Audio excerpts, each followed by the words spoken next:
The North Magnetic Pole has been moving. For most of recorded history, it barely shifted. Scientists who tracked it in the 1800s could measure its position and come back a decade later to find it had moved only a few miles. It was stable, predictable, something you could count on. Then, sometime around the 1990s, it started accelerating. By 2001, it had crossed into the Arctic Ocean.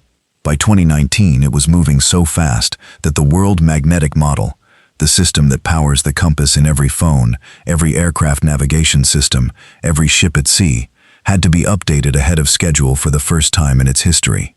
The people who run that system work at the National Centers for Environmental Information in Boulder, Colorado. They do not update early unless something real is happening. They updated early. Nobody has a complete explanation for why the pace changed. Around the same time, solar scientists tracking the sun from the Royal Observatory in Greenwich, London, where solar records go back to 1874, noticed something else. The sunspot cycles were getting quieter. Sunspots are the visible markers of the sun's magnetic activity. When the sun is active, the surface is covered in them.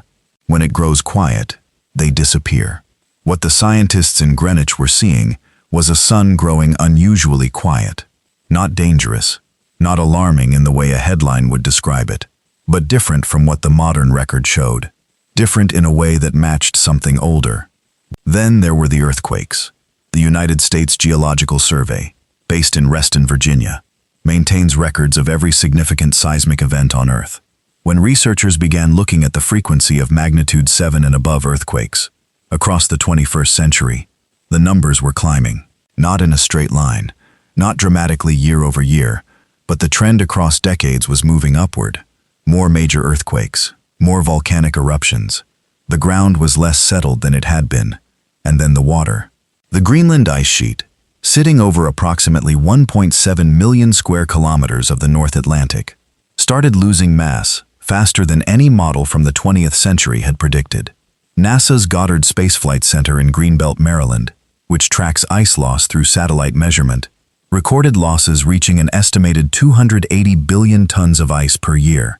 In Central Africa, Lake Chad, once one of the largest freshwater lakes on the continent, a lake that entire civilizations had built their lives around for thousands of years, had shrunk by roughly 90% since the 1960s.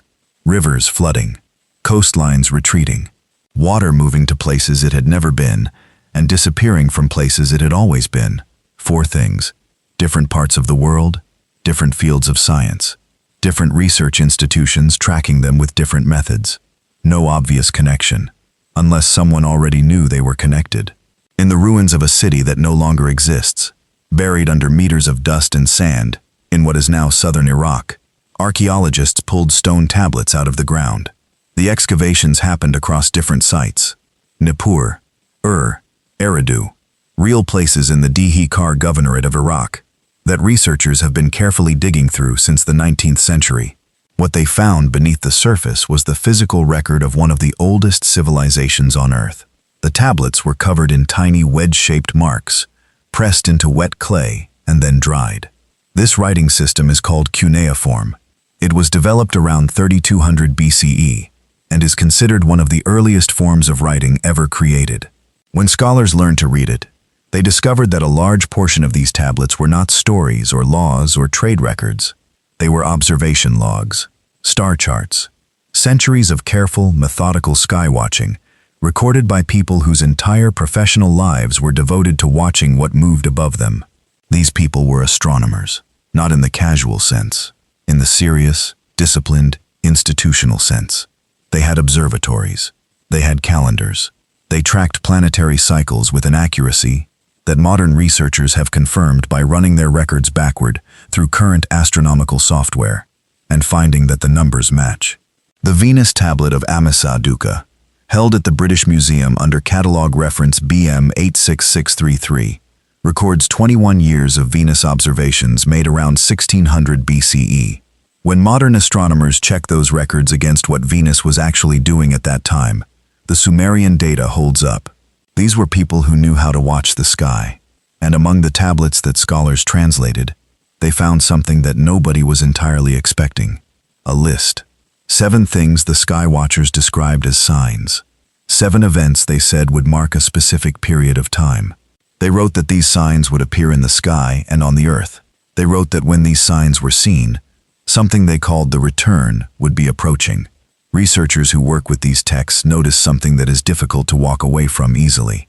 Those 4 things described at the beginning of this documentary, the wandering of the magnetic pole, the quieting of the sun, the increased shaking of the earth, the unusual movement of water, all 4 of them appear on that list. A list written 4,000 years ago. There are 7 signs on that list. 4 of them match events that scientists working today have measured, recorded, and documented with modern instruments. 3 of them have not happened yet. This documentary is going to go through all 7, one by one, starting with the 4 that are already behind us and ending with the 3 still ahead. The people who wrote that list were Sumerian astronomers, and they said that when all 7 signs appeared, the return would follow. We are at 4. Before we go through the signs themselves, we need to spend some time understanding who the people were that wrote them down, because the weight of what we are about to look at depends entirely on whether we trust the source. So let us talk about the source. The Sumerians were not a small or short-lived people. They built and maintained a civilization in the region between the Tigris and Euphrates rivers, the area that ancient writers called Mesopotamia, which roughly translates to land between the rivers. This land sits in what is now the southern part of modern Iraq. Their cities were real, physical places, with walls, temples, marketplaces, schools, and administrative systems. Ur was one of them. Nippur was another. Eridu, which many scholars consider the oldest of all, was another. These were not villages. Ur, at its peak, housed somewhere between 60,000 and 65,000 people within its walls, making it one of the largest cities in the ancient world at that time. What matters for this documentary is not the size of their cities, but what they did inside them. Specifically, what they did on the rooftops and elevated platforms of their great temple towers, the structures we now call ziggurats. The ziggurat was not simply a religious building, it was also an observatory. The elevated position gave astronomers an unobstructed view of the horizon in all directions. Night after night, year after year, generation after generation, trained observers would climb to those platforms and watch the sky. They watched the movement of the planets. They tracked the rising and setting of specific stars at specific times of year. They recorded eclipses. They noted anything that changed and anything that stayed the same, and they wrote all of it down.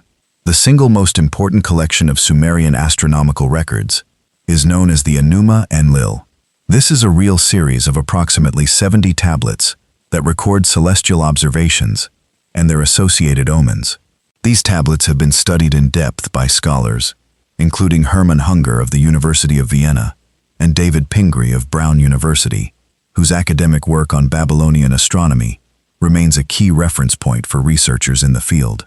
The tablets themselves are held at the British Museum in London, among other institutions, and have been catalogued and translated over more than a century of scholarly work.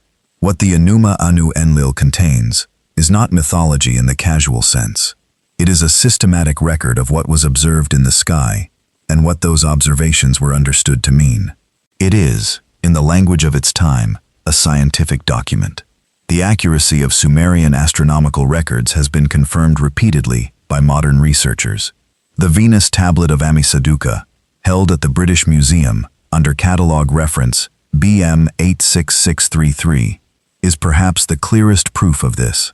This tablet records the rising and setting of Venus over a period of 21 years, observations made around 1600 BCE.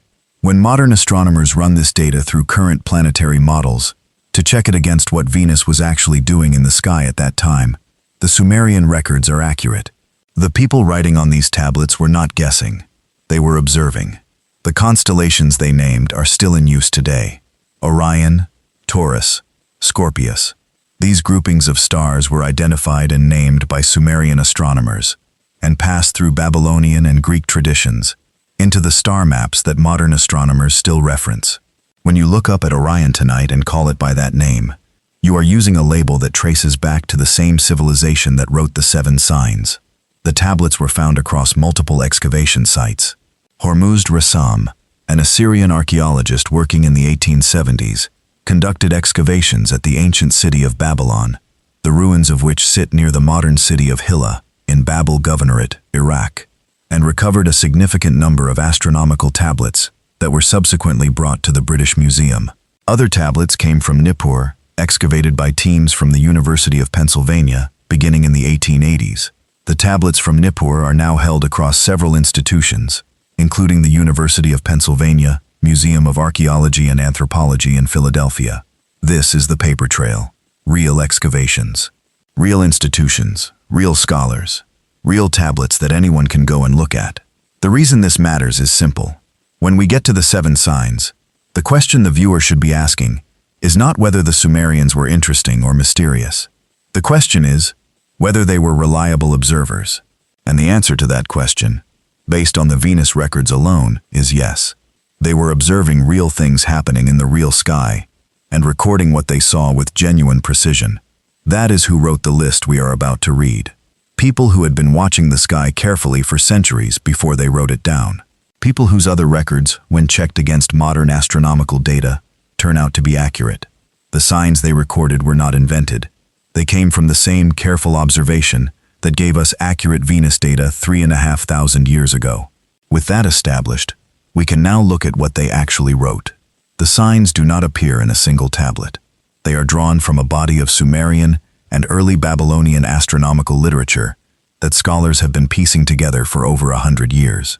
To understand where these signs come from, we need to briefly name the source texts. The first is the Eridu Genesis. This is one of the oldest narrative texts in human history.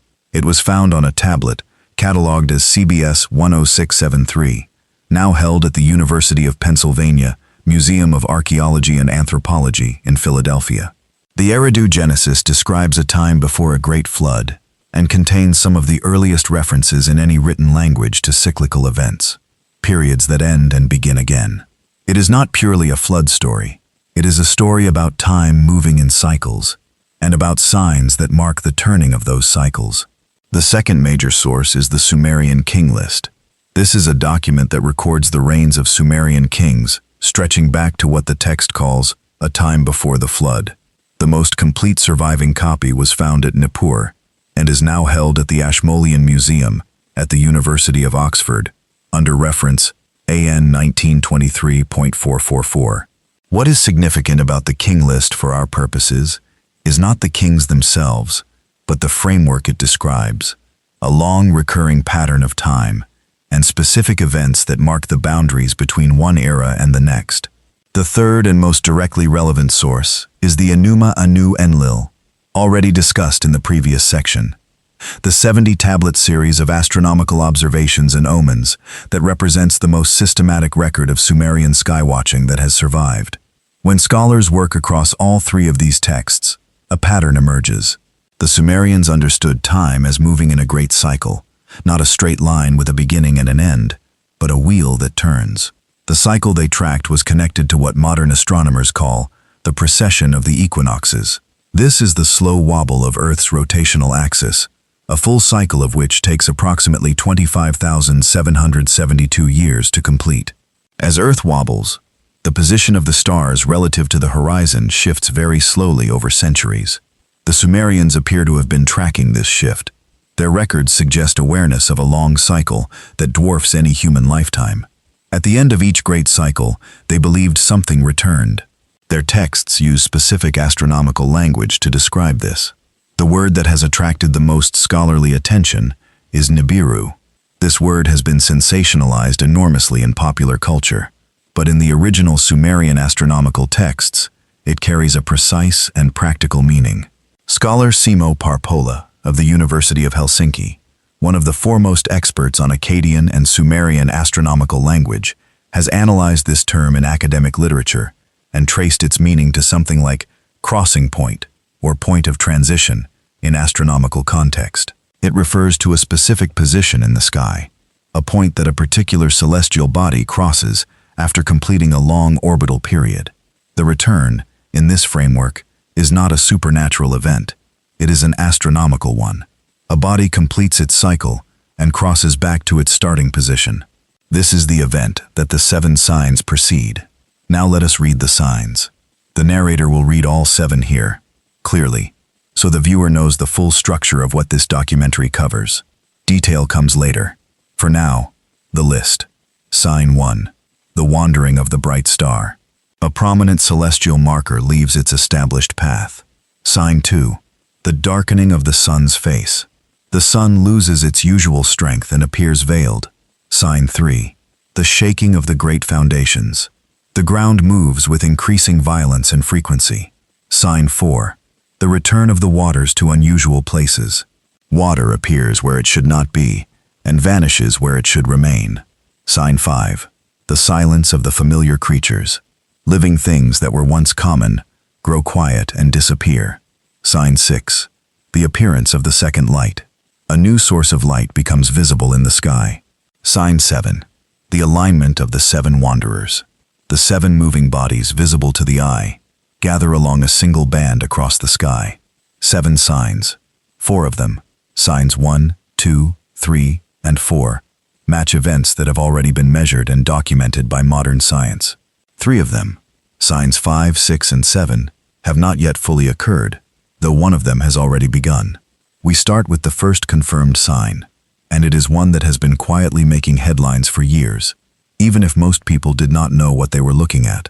The first sign, as recorded in the Sumerian astronomical texts, describes a prominent celestial marker, one of the reliable fixed points of the sky, leaving its established path. The language used in the original tablets, when translated, describes something that was always there, always steady, suddenly beginning to drift.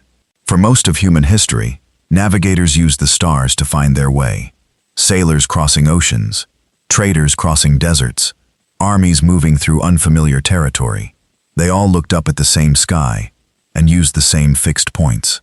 Among the most reliable of those points was the direction of magnetic north. It was the foundation of every compass ever made. It did not move in any way that mattered within a human lifetime. Then it started moving. The North Magnetic Pole was first precisely recorded in 1831 by British explorer James Clark Ross, who located it near the Boothia Peninsula in what is now Nunavut, Canada. That position became the reference point for all subsequent tracking. For most of the next century and a half, the pole moved slowly and predictably.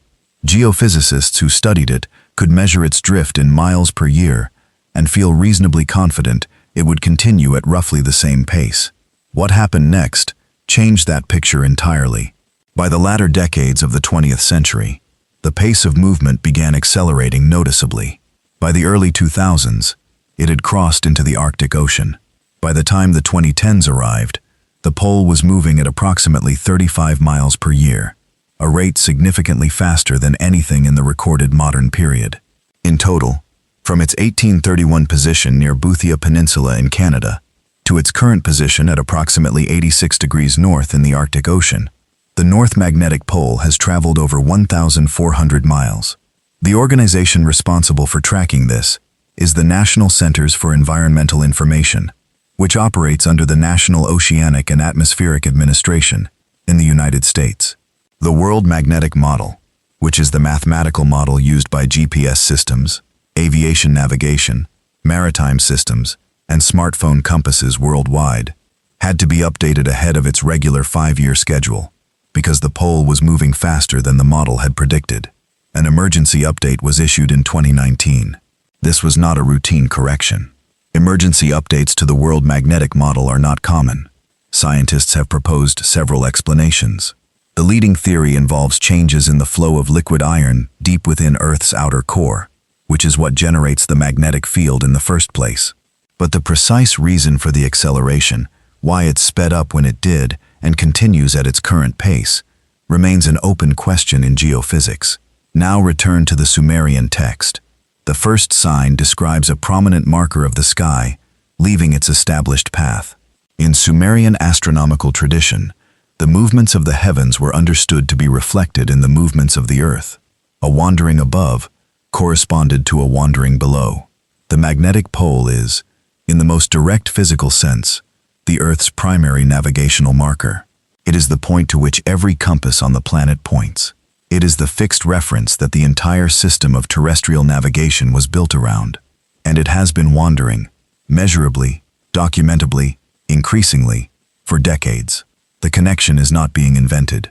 The Sumerian text describes a reliable celestial marker drifting from its position. The modern scientific record documents Earth's primary directional marker drifting from its position at an accelerating rate. These are not two separate phenomena that someone has forced together. They describe the same type of event, a foundational point of reference beginning to move. There is an additional layer to this worth noting. When the magnetic poles wander significantly, the magnetic field itself, the invisible shield that surrounds Earth and deflects solar radiation, weakens in certain areas. This is not speculation, it is measurable. The South Atlantic anomaly is a well-documented region stretching roughly between South America and Southern Africa, where the magnetic field is already significantly weaker than average, and where satellites passing through it experience higher rates of electronic disruption. The field in that region has been weakening further. A wandering pole is not merely a navigation problem. It is a sign that the deeper system driving the field is changing. The Sumerians described a star leaving its path as a sign of a larger shift. The modern data, read plainly and without exaggeration, says the same thing. Sign 1 is confirmed. The second sign in the Sumerian texts describes the sun losing its usual strength. The language in the translated tablets describes the sun's face as appearing veiled, as though something has drawn a covering over its light. The sun is still there, still rising and setting, but its energy, its visible power, is diminished. This is not a description of an eclipse. An eclipse is a few minutes. What the text describes is a sustained, extended period of solar quieting. To understand what this means in modern scientific terms, it helps to understand how the sun's activity is measured. The sun goes through regular cycles of activity, each one lasting approximately 11 years. At the peak of an active cycle, the surface of the sun is covered in sunspots, dark regions caused by intense magnetic activity. These active periods also produce more solar flares and more energy output overall.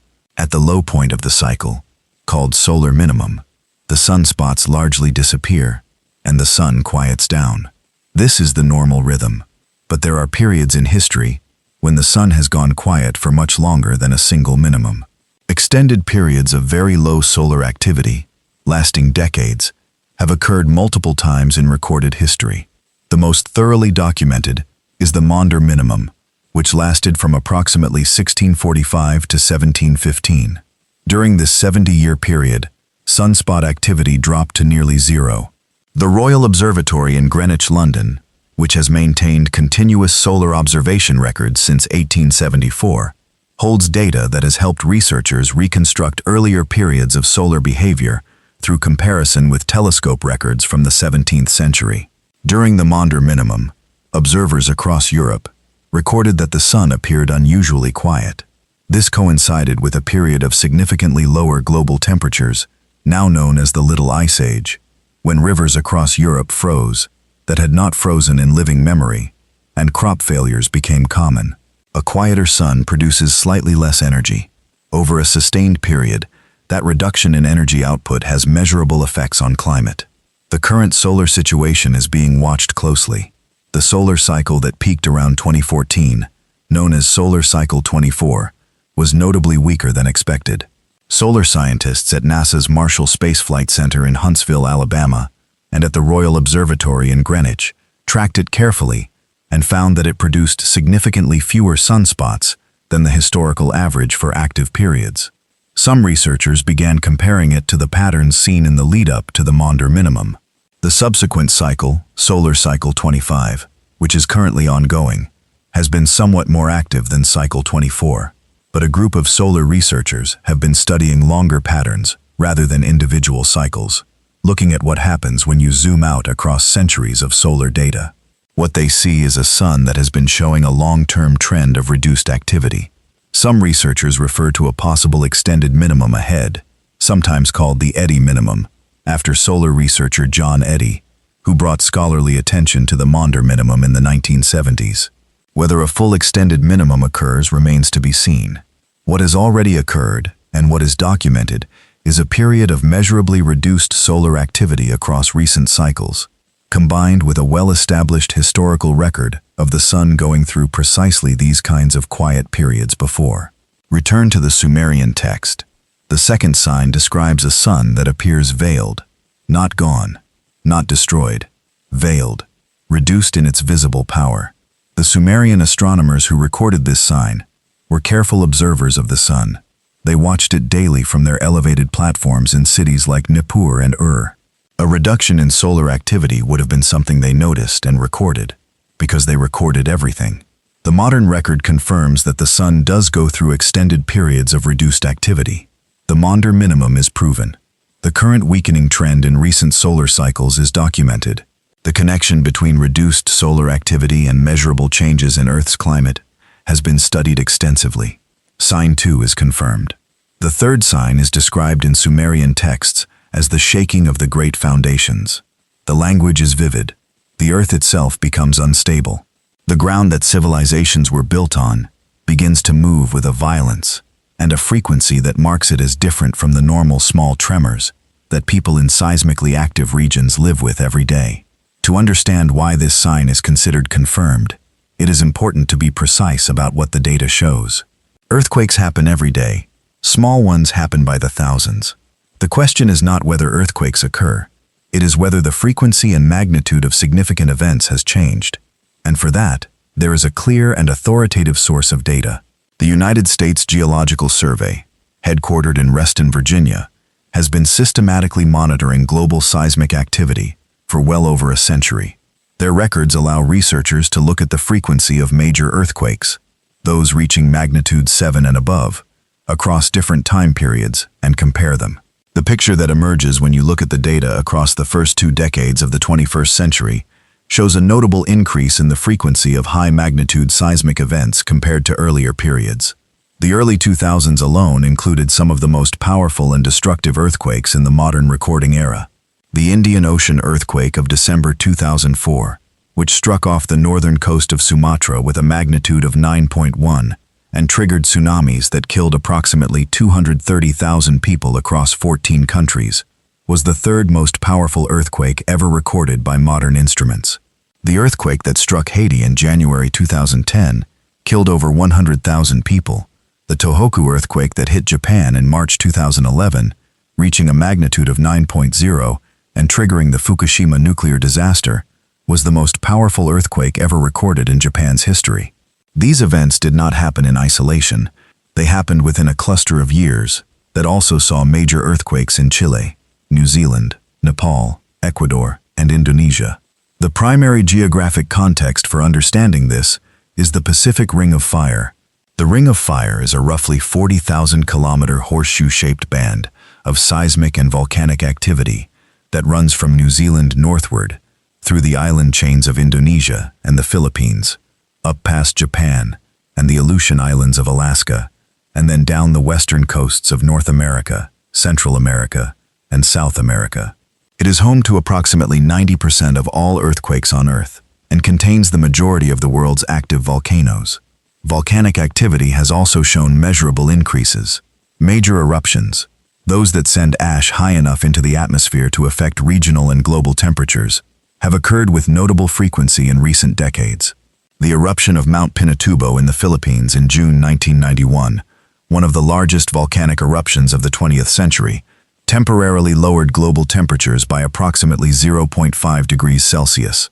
More recent significant eruptions have included the Eyjafjallajökull eruption in Iceland in 2010, which disrupted European air travel for weeks, and the Hunga Tonga Hunga Ha'apai eruption in January 2022, which was powerful enough to generate a pressure wave that circled Earth multiple times and was detected by weather stations worldwide. The Sumerian text describes a period when the great foundations shake with increasing violence. The geological record of the 21st century, measured by the instruments of the USGS and seismological networks worldwide, shows exactly that. A period of elevated seismic and volcanic activity, concentrated along the fault lines where Earth's tectonic plates meet, generating events of a scale and frequency that has drawn the attention of researchers across the field. Sign 3 is confirmed. The fourth sign is the one that perhaps speaks most clearly in the language of our own time. The Sumerian text describes water returning to unusual places, and disappearing from places where it had always been. It describes seas rising into land. It describes ancient waters retreating. It describes the familiar boundaries between water and earth shifting in ways that people who had lived their whole lives in a place would notice and feel. This is the world that the people alive today are watching happen. Begin with the ice. The Arctic sea ice, the frozen cap that sits over the Arctic Ocean at the top of the world, has been retreating steadily since satellite measurements began in 1979. NASA's Goddard Space Flight Center in Greenbelt, Maryland, which processes data from the satellites that monitor ice extent, has published consistent records showing that the Arctic has lost approximately 13% of its sea ice cover per decade. The minimum ice extent, the smallest the ice cap gets at the end of each summer melt season, has been hitting record lows with regular frequency. September 2012 recorded the lowest Arctic sea ice extent ever measured by satellite. Subsequent years have continued to show historically low readings. The Greenland ice sheet tells the same story in different numbers, covering approximately 1.7 million square kilometers of the North Atlantic island of Greenland. This ice sheet is not sea ice. It is land ice, accumulated over hundreds of thousands of years to depths of up to 3 kilometers in places. When it melts, the water flows into the ocean and raises sea level globally. NASA and the Danish Meteorological Institute have both tracked its mass balance, the relationship between ice gained in winter and ice lost in summer, and found that losses have been accelerating. Current estimates place annual ice loss from the Greenland ice sheet at approximately 280 billion tons per year. That water is going somewhere. It is going into the ocean. Now look at what that water is doing to the land. Sea level globally has risen approximately 20 centimeters since 1900, with the rate of rise accelerating in recent decades. The Intergovernmental Panel on Climate Change, which synthesizes research from scientific institutions across the world, has documented this rise through records from tide gauges and satellite altimetry. Low-lying coastal areas in Bangladesh, Vietnam, the Pacific Island nations, and parts of the eastern United States are already experiencing flooding events that did not occur in the living memory of older residents. Water is appearing where it should not be, and where it should be, it is sometimes vanishing. Lake Chad, which sits at the meeting point of Chad, Nigeria, Niger, and Cameroon in Central Africa, is one of the most documented examples of water disappearing. In the 1960s, Lake Chad was one of the largest freshwater lakes in Africa, covering approximately 26,000 square kilometers. The Lake Chad Basin Commission, which monitors the lake on behalf of the surrounding countries, has recorded its shrinkage across subsequent decades. By the 1980s, it had lost more than half its area. By the early 2000s, it had shrunk to roughly 1,500 square kilometers, a reduction of over 90% from its 1960s extent. Millions of people who had built their livelihoods around the lake's resources found those resources disappearing. Lake Chad is not unique. The Aral Sea in Central Asia, once the fourth largest lake in the world, lost 90% of its volume across the second half of the 20th century due to river diversion. The waters are redistributing. This is the fourth sign, as the Sumerians described it. Water moving to places it should not be. Water vanishing from places where it had always been. The boundaries between water and earth shifting in ways that entire communities can feel. The modern scientific record confirms each of these changes with measurements, satellite data, and documented records from institutions across multiple countries. 4 signs, all confirmed. Now pause, take a breath. Because this is the point in the documentary where everything shifts. 4 of the 7 signs that Sumerian astronomers wrote down thousands of years ago describe events that we have measured, recorded, and verified with modern instruments. The magnetic pole wandering, the sun going quiet, the ground shaking with greater frequency, the waters moving to unusual places. All 4 are happening. All 4 have been documented, which means the 3 signs that have not yet occurred are the ones still ahead. And to understand what they point toward, we need to first understand what the Sumerians believed was coming. Before we move to the 3 remaining signs, there is a question that needs to be answered plainly. What did the Sumerians mean by the return? This word has been the subject of enormous speculation in popular culture, And most of that speculation has pulled the concept far away from what the original texts actually say. So we are going to stay close to the texts and to the scholars who study them. The Sumerians understood time differently than most modern people do. We tend to think of time as a straight line. It starts at some point in the past, moves through the present, and continues into a future that has not happened yet. But the Sumerians, along with many other ancient civilizations, understood time as a great wheel, a cycle that turns, reaches its end point, and then begins again. Everything in their astronomical system pointed toward this cyclical understanding. The cycle they tracked was enormous by any human measure. Modern astronomers recognize a phenomenon called the precession of the equinoxes. It works like this. Earth's axis is not perfectly upright. It tilts at approximately 23.5 degrees relative to its orbit around the Sun, and that tilted axis itself slowly rotates, like the wobble of a spinning top that is beginning to slow down. One full wobble of Earth's axis takes approximately 25,772 years to complete. This wobble has a visible effect on the sky. Over centuries, the position of the stars relative to Earth's horizon very slowly shifts. The North Star is not a fixed point forever. It changes over thousands of years as the axis precesses. The constellation that sits at the position of the spring equinox sunrise moves through the 12 constellations of the zodiac over the full 25,772-year cycle. This is where the concept of the Great Ages comes from. The age of Taurus, the age of Aries, the age of Pisces. Each one lasts roughly 2,160 years. The Sumerians appear to have been tracking this great cycle.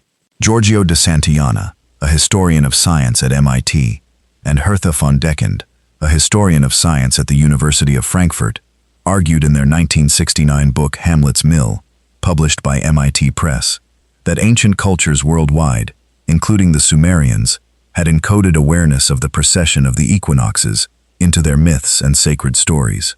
The book is not a fringe publication. It was published by one of the world's leading academic institutions and is still engaged with by researchers in the field of archaeoastronomy. The central argument is that when ancient texts talk about a great wheel turning, a cycle ending, a return of something that was here before, they are describing the completion of the precessional cycle. The sky returning to the position it was in, 25,772 years earlier. The Sumerian astronomical term that has attracted the most popular attention is Nibiru. In popular culture, this word has been associated with a rogue planet on a collision course with Earth. That is not what the original texts say. Scholar Simo Parpola, professor emeritus of Archaeology at the University of Helsinki, has studied this term in its original context and published academic analysis of its meaning. In Sumerian and Akkadian astronomical literature, Nibiru refers to a crossing point, a specific position in the sky where a celestial body crosses the ecliptic, the plane along which the sun and planets appear to move. It is a positional term, not a name for a physical object in the modern sense. The crossing point is the point of transition, the moment when the great cycle completes and begins again. The return, in this context, is the completion of the precessional cycle. The sky reaching the same configuration it held 25,772 years ago. A turning of the Great Wheel.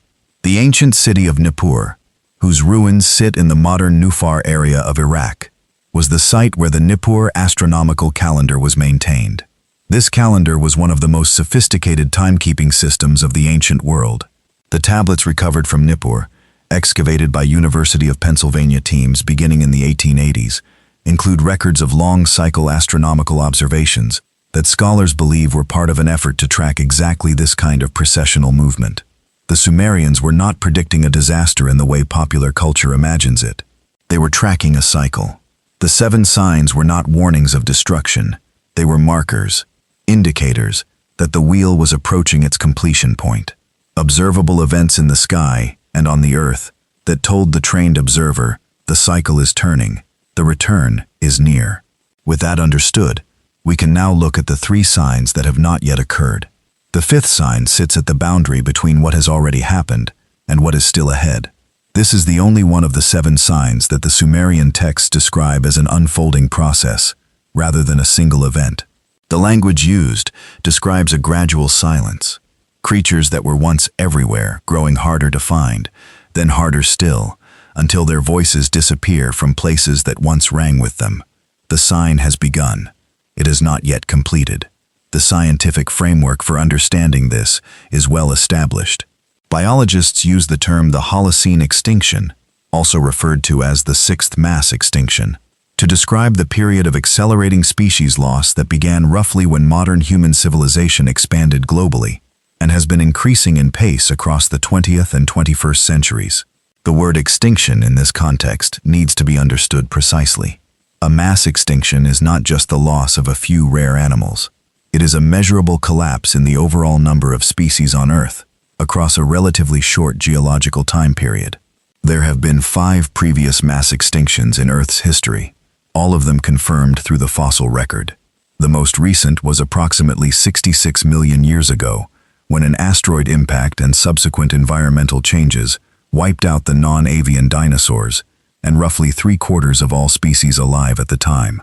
What researchers are observing now is a rate of species loss that, when measured against the background extinction rate, the natural pace at which species go extinct even without major disruptions, is running at somewhere between 100 and 1,000 times faster than that background rate. The International Union for Conservation of Nature, headquartered in Gland, Switzerland, maintains the Red List, the most comprehensive global assessment of the conservation status of species. The Red List currently classifies over 44,000 species as threatened with extinction out of the approximately 150,000 species that have been assessed. That number represents roughly 28% of assessed species. Given that only a fraction of Earth's estimated 8 to 10 million species have been assessed at all, the full picture is almost certainly more significant than current numbers reflect. Location matters in understanding this. The Amazon basin in Brazil is the most biologically diverse region on Earth, covering approximately 5.5 million square kilometers. It is home to an estimated 10% of all species on the planet. More kinds of plants, insects, birds, amphibians, and mammals in one connected forest system than anywhere else on Earth. The Brazilian National Institute for Space Research, known by its Portuguese acronym INPE, monitors the Amazon basin through satellite imagery and has been documenting the rate of deforestation for decades. The loss of forest in this region translates directly into the loss of the habitat that supports its species. But the Amazon is not the only place where the silence is spreading. Freshwater species, fish, amphibians, aquatic invertebrates, are among the most threatened groups on Earth. Amphibians in particular have experienced dramatic population collapses across multiple continents, driven by a combination of habitat loss, disease, pollution, and climate change. Insect populations, which form the base of the food chain for enormous numbers of birds, reptiles, and mammals, have shown significant declines in long-term studies conducted across Europe and North America. A study published in 2017, tracking insect biomass in protected natural areas across Germany, found a decline of over 75% across a 27-year period. Protected areas, places specifically set aside from human disturbance. The birds that depend on those insects are also declining. The North American Breeding Bird Survey, run jointly by the United States Geological Survey and Environment and Climate Change Canada, has tracked bird populations across the continent since 1966. Analysis published in the journal Science in 2019 found that North America had lost approximately 3 billion birds since 1970, roughly 29% of the continent's total bird population across all species. The familiar creatures are growing silent. The Sumerian text describes this as a sign that has begun but will complete as the cycle reaches its end. The modern data shows exactly that pattern, a process underway, measurable, accelerating, but not yet finished. The sixth sign is the one that requires the most care in how it is presented, because it has not happened, and the temptation with a sign this dramatic is to push toward a conclusion that the evidence does not yet support. So here is what the text says, what scholars have proposed, and what modern science tells us is possible. Nothing more. The Sumerian text describes a second source of light becoming visible in the sky. Not a meteor flash, not a comet tail, something that appears and remains visible. A new brightness in the sky, that was not there before, distinct from the sun and the moon. The language suggests it is bright enough to be noticed without any special knowledge of the sky, something that ordinary people would look up and see. There are two credible scientific interpretations of what this sign might describe, and scholars have offered both without reaching a consensus. The first interpretation is a major cometary event. Comets pass through the inner solar system regularly, and most of them are dim objects visible only through telescopes. Occasionally, a comet approaches close enough to the sun and is large enough that it becomes extraordinarily bright enough to be visible in daylight. The historical record confirms this happens. The Great Comet of 1882 is the most dramatic documented example. This comet approached the sun so closely that it was visible in broad daylight, reaching an apparent magnitude of approximately -17, meaning it was brighter than the full moon by a significant margin. It was observed from observatories around the world, with particularly clear records coming from the Royal Observatory at the Cape of Good Hope in South Africa, now known as the South African Astronomical Observatory, where astronomer David Gill made detailed photographic observations. A comet of that class, visible in daylight, would match the description of a second light in the sky with precision. No comet of that magnitude has appeared since 1882. The conditions that produce such an event, a very large comet on a trajectory that brings it extremely close to the sun, are calculable in advance, but no such comet has yet been identified on an incoming trajectory. The second interpretation involves a stellar event. Stars end their lives in different ways depending on their size. Very large stars die in explosions, called supernovae, events so powerful that they briefly outshine entire galaxies and are visible across cosmic distances.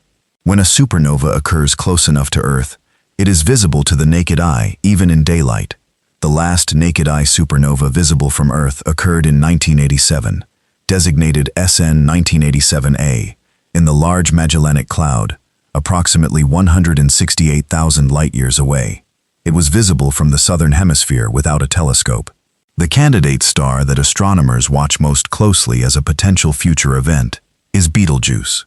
Betelgeuse is one of the largest and brightest stars in the night sky, the orange-red star that marks the right shoulder of the Orion constellation, approximately 700 light-years from Earth. It is a red supergiant in the late stage of its stellar life, and it will end in a supernova at some point in its future. When it does, it will be extraordinarily bright, potentially visible in daylight, potentially bright enough at night to cast shadows. Between October 2019 and February 2020, Betelgeuse underwent what astronomers called the Great Dimming, an unprecedented drop in its brightness that was closely monitored by researchers at the University of Washington and institutions worldwide. The cause was eventually determined to be a massive surface mass ejection that threw cool gas and dust into the star's outer layers, temporarily dimming it. The event reignited scientific discussion about the star's timeline toward its eventual supernova. Astronomers currently estimate it could go supernova anywhere from within 100,000 years to sooner. The uncertainty in that range is enormous. The sixth sign has not happened. What the scientific record tells us is that both of the events it might describe, a great comet or a nearby supernova, are physically possible, have historical precedent, and would match the description in the text if they occurred. That is the honest boundary of what can be said. Now step back and look at this sign from a wider angle. The Sumerian astronomers who recorded the six signs understood the sky in ways that blended what we now separate into two different fields, science and meaning. For them, an event in the sky was never isolated from what was happening on the earth below. When something changed above, it reflected something changing in the great pattern. The appearance of a second light was not simply a celestial curiosity to be logged and measured. It was a marker, a signal that the cycle had reached a specific point. This matters because it changes how we understand the sign itself. When the Sumerian text says a second light will appear, it is describing something that the observer cannot miss, something that demands attention. A comet bright enough to see in daylight demands attention. A star exploding 700 light-years away and casting shadows on Earth at night demands attention. The sign is designed to be unmistakable. The Sumerians wrote their signs for future observers who might not be trained astronomers. This one did not require training to see. It required only eyes and a clear sky. There is historical precedent within the ancient world itself for how such events were received. In 11101, Chinese astronomers at the Imperial Observatory in Luoyang recorded a new star appearing in the sky near the direction of the constellation we now call Centaurus. It remained visible to the naked eye for approximately 8 months. This event is now catalogued in modern astronomy as RCW 86. The remnant of that ancient supernova is still visible today through telescopes and has been studied by researchers, including teams at NASA's Chandra X-ray Observatory. The Chinese record is precise enough that modern astronomers have confirmed it refers to a real supernova event. The point is this: a supernova visible to the naked eye is not a theoretical possibility invented for this documentary. It is an event with a documented history across multiple civilizations. The Chinese saw one in 150 CE. Medieval European and Islamic astronomers recorded another in 1006 CE, now catalogued as SN 1006, which historical accounts describe as bright enough to read by at night. Observed from locations including the monastery at St. Gallen in Switzerland, and by astronomers in Cairo, Egypt.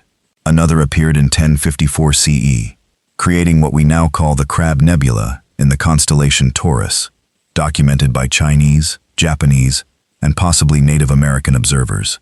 These were not rare enough to be dismissed as impossible. They were rare enough to be remarkable, and frequent enough to have been witnessed and recorded by multiple cultures across history. The Sumerian sixth sign describes something in that same category of event. Rare, unmistakable, visible to anyone who looked up. There is one more dimension worth considering carefully. The Orion constellation holds a particular significance in Sumerian astronomical tradition.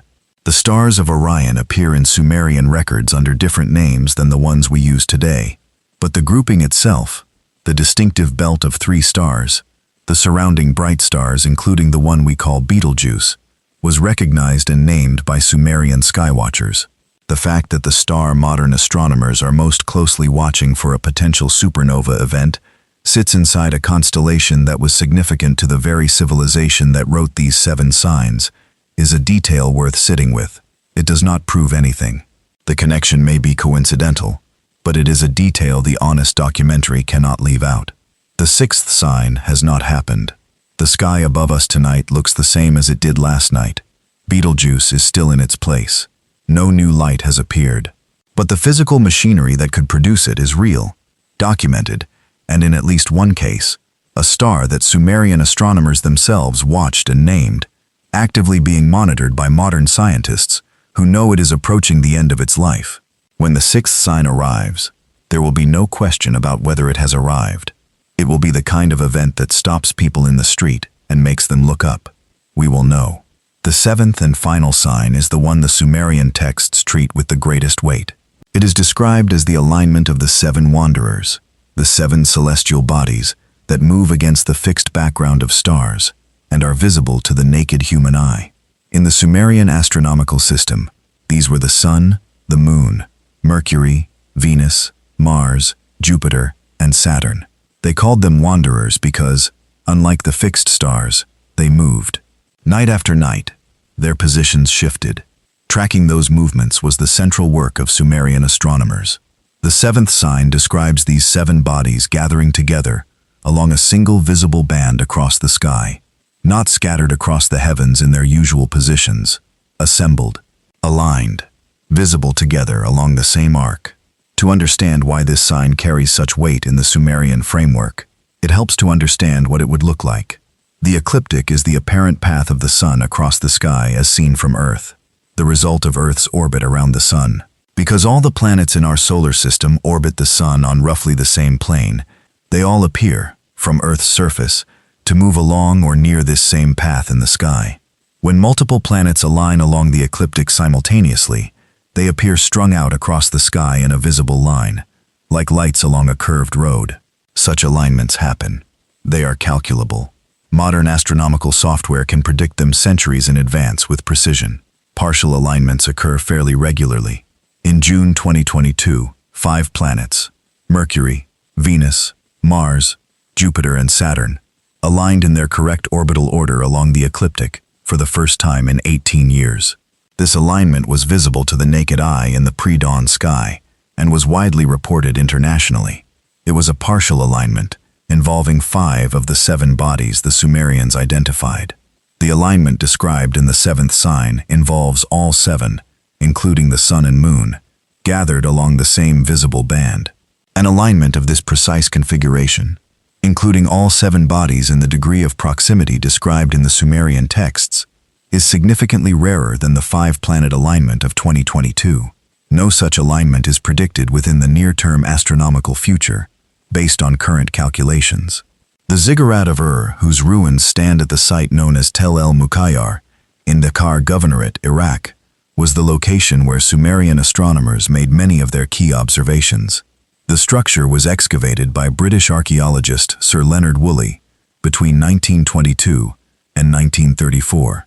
Standing on the elevated platforms of a ziggurat, a trained Sumerian astronomer would have had a clear, unobstructed view of the full arc of the sky from horizon to horizon. Observing a planetary alignment of the kind described in the 7th sign would have been possible from such a position, with naked eye observation alone, no telescope required. The significance of this final sign within the Sumerian framework is direct. The first 6 signs are process signs. They describe ongoing changes: a pole wandering, a sun dimming, ground shaking, water moving, creatures going quiet, a new light appearing. They are conditions, building across time. The 7th sign is an event, a specific, precisely observable astronomical configuration that either happens or does not. It is the culmination. In the Sumerian understanding, the appearance of this alignment is the moment that confirms the cycle has fully turned. The wanderers, which have been scattered across the sky throughout the preceding signs, gather in a single visible line. The wheel completes. It has not happened. 7 signs. 4 confirmed by modern scientific measurement. 1 that has begun, but is not yet complete. 2 that have not yet occurred. The Sumerians said that when all 7 appear, the return follows. We are at 4. Now look more closely at why the 7th sign was chosen as the final one. Of all the things the Sumerian astronomers could have picked as the culminating marker, the event that seals the sequence and announces the completion of the cycle, they chose a planetary alignment. They chose something that is visible to every person alive on Earth at the same moment. Something that requires no instruments, no training, no special location. On the night that the 7 wanderers gather along the same arc of sky, every human being standing outside and looking up will see the same thing. That is a deliberate choice. The first 6 signs are not equally visible to everyone. The wandering magnetic pole is invisible to the naked eye. It takes instruments and data to see it. The quieting of the sun is subtle. You would need decades of solar records to notice the trend. The earthquakes happen in specific places. The water moves gradually over years. The creatures fall silent slowly. The new light, when it comes, will be dramatic and universal, but it is still a single event that arrives and then fades. The 7th sign is different. It is simultaneous. It is everywhere. Every person on Earth, in every country, on every continent, looking at the sky on the same night, would see the same configuration. The 7 wanderers lined up together. The whole of humanity, watching the same thing, at the same moment. The Sumerians chose this as the final sign, because it is the one sign that cannot be missed, cannot be disputed, and cannot be seen by some people but not others. It is the universal confirmation. There is another layer to understand about how the Sumerians thought about these 7 bodies specifically. In Sumerian cosmology, the 7 wanderers were not simply planets and luminaries. They were understood as the 7 decision-makers, the celestial bodies whose movements governed the pattern of events on Earth. Each one had a domain. The sun governed light and time. The moon governed cycles and water. Mercury governed communication and records. Venus governed fertility and abundance. Mars governed conflict and force. Jupiter governed wisdom and kingship. Saturn governed time itself. The slowest of the wanderers, the one whose movement across the sky took the longest to complete its cycle. When these 7 were scattered across the sky in their usual positions, the world ran according to its normal pattern, each one doing its work in its own domain, spread across the heavens, governing the earth below in their separate ways. When they gathered into alignment, it meant something different. It meant the 7 domains were converging. The separated forces of the cosmic pattern were drawing together into a single moment. For the Sumerians, this convergence was the astronomical signature of a turning point, the moment when the separate threads of the pattern pulled tight, and the great wheel clicked over to its next position. The modern scientific understanding of planetary alignments does not include this cosmological layer. Modern astronomy tracks the mechanics, the orbital periods, the gravitational relationships, the geometry of the solar system, and calculates when bodies will appear in proximity along the ecliptic. It does not assign governing domains to planets or interpret their alignment as a convergence of cosmic forces. But the mechanical fact is the same. The 7 bodies the Sumerians identified are the 7 bodies visible to the naked eye. Their orbits are calculable. Their alignments are predictable. The alignment described in the 7th sign, all 7 gathered along the ecliptic simultaneously, is a real astronomical configuration that has occurred in the past and will occur again in the future. There is a recorded historical near alignment worth noting carefully. On September 6, 563 BCE, there was a conjunction of several planets visible from Mesopotamia that ancient Babylonian astronomical records describe with particular attention. The Babylonian Astronomical Diary, a series of clay tablets recording daily celestial observations related to the Enuma, Anu, and Lil tradition, contains references to multi-planet gatherings that scribes marked as significant. The 563 BCE event brought several of the wanderers into close proximity and was recorded as a moment of astronomical significance by Babylonian observers who were the direct inheritors of the Sumerian astronomical tradition. This does not mean that event was the 7th sign. The sign, as described in the original texts, specifies all 7 together, but it illustrates that multi-body alignments were real events that real Babylonian astronomers recorded with heightened attention, precisely because they understood them as meaningful convergences within the great pattern. The 7th sign remains ahead.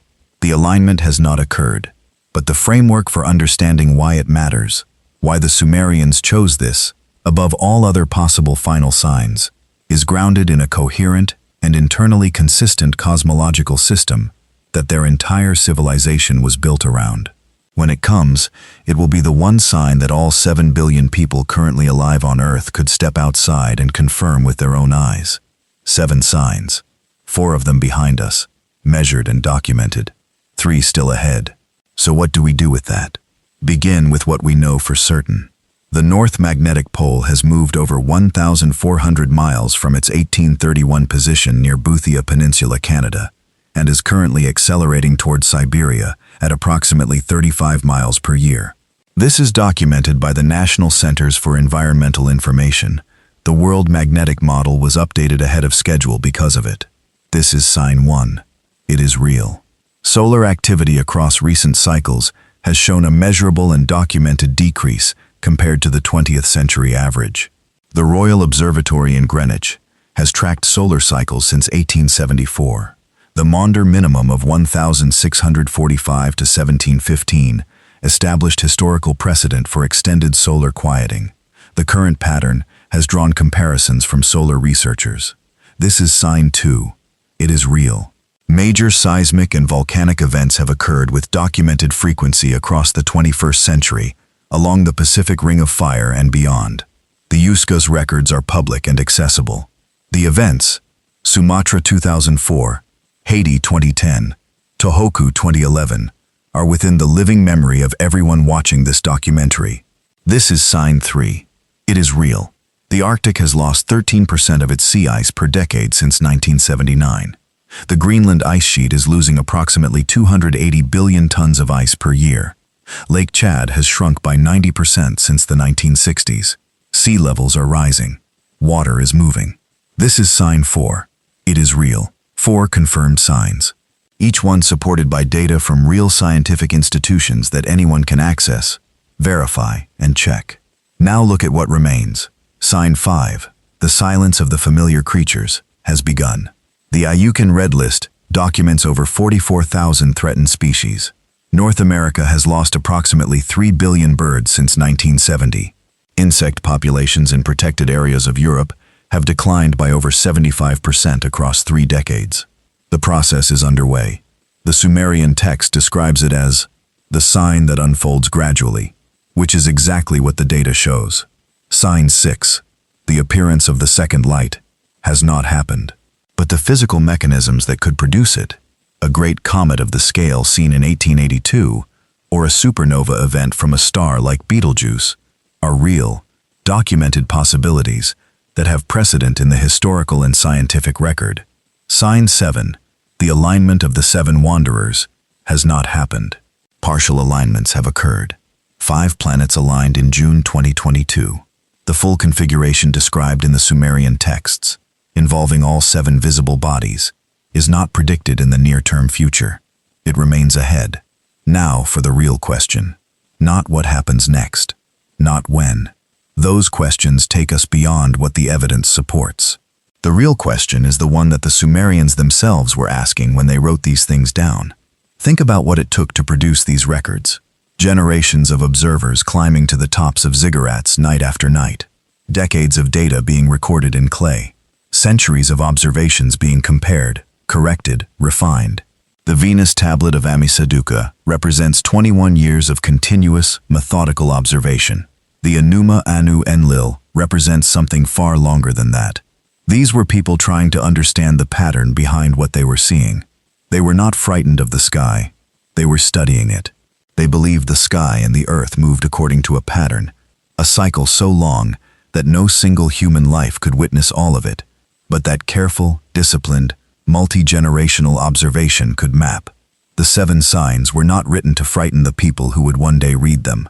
They were written to inform them, to say, here is what the turning of the cycle looks like when you are inside it. Here are the things that will change around you.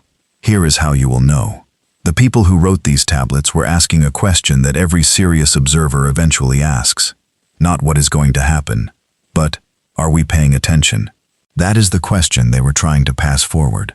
Across 4,000 years of time, pressed into clay, buried under desert sand, dug up by archaeologists, translated by scholars, and now, against considerable odds, reaching the ears of people living in a world where 4 of the 7 things on the list are already documented fact. Are we paying attention? The Sumerians were not predicting a catastrophe. They were describing a cycle that had turned before and would turn again. They understood themselves to be small observers inside an enormous pattern, a pattern that ran on timescales far beyond any single human life, any single civilization, any single empire. They built their ziggurats tall enough to see the whole sky. They wrote their observations in clay that would outlast stone. They passed their knowledge from one generation of skywatchers to the next. They watched the sky for thousands of years, and they wrote down what they saw. The question they were asking is still open. The signs they described are still arriving, one by one. We are still watching. Now consider something that rarely gets discussed when these texts come up. The civilization that produced these 7 signs did not survive. Askarn, Sumer as a functioning civilization, collapsed. The cities of Nippur, and Eridu were eventually abandoned. The language of cuneiform stopped being spoken.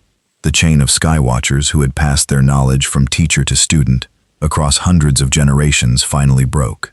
The tablets they left behind were buried.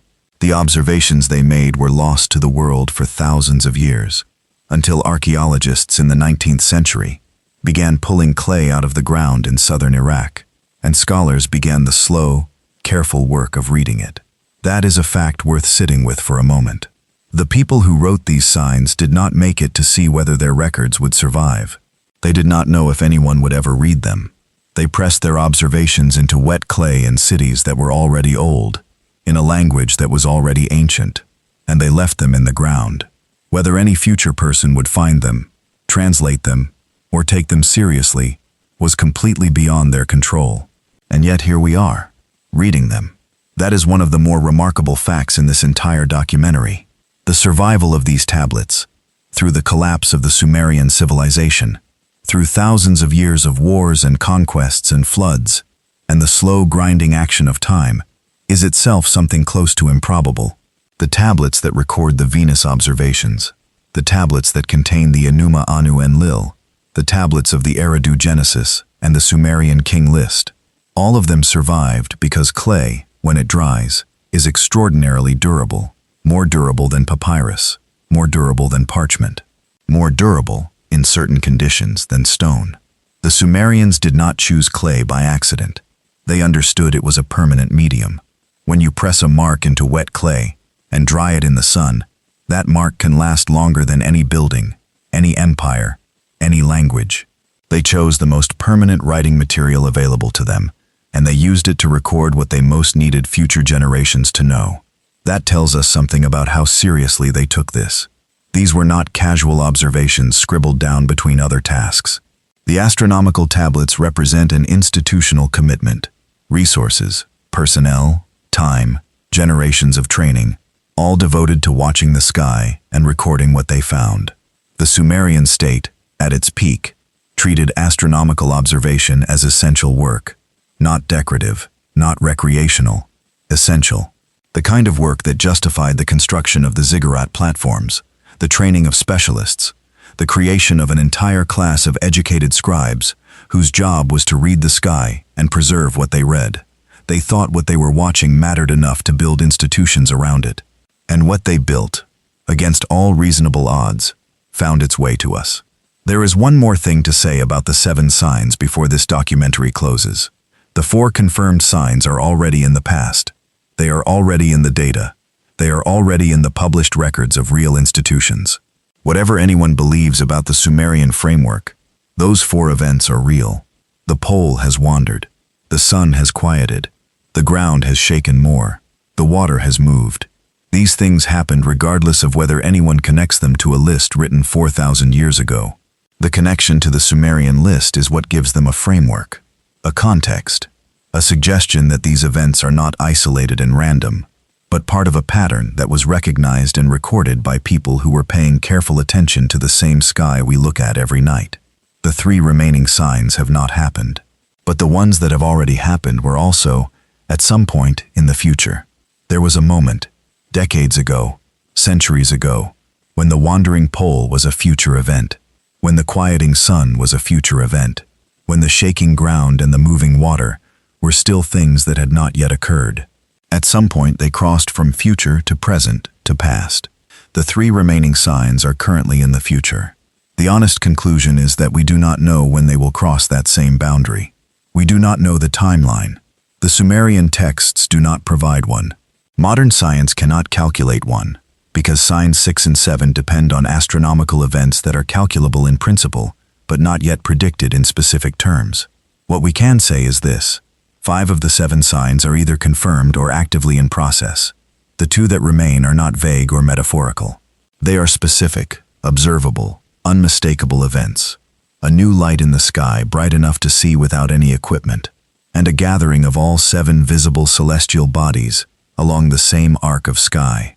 When either of those happens, there will be no debate about whether it happened. The Sumerians built a system designed to be checked. They did not write vague prophecies that could mean anything. They wrote specific, observable signs that either match reality or do not. 4 of them match. 1 is matching in slow motion. 2 are still ahead. A civilization that has been gone for thousands of years left a checklist. We are working through it. They watched the sky for thousands of years, and they wrote down what they saw. The question they were asking is still open. The signs they described are still arriving, one by one. We are still watching.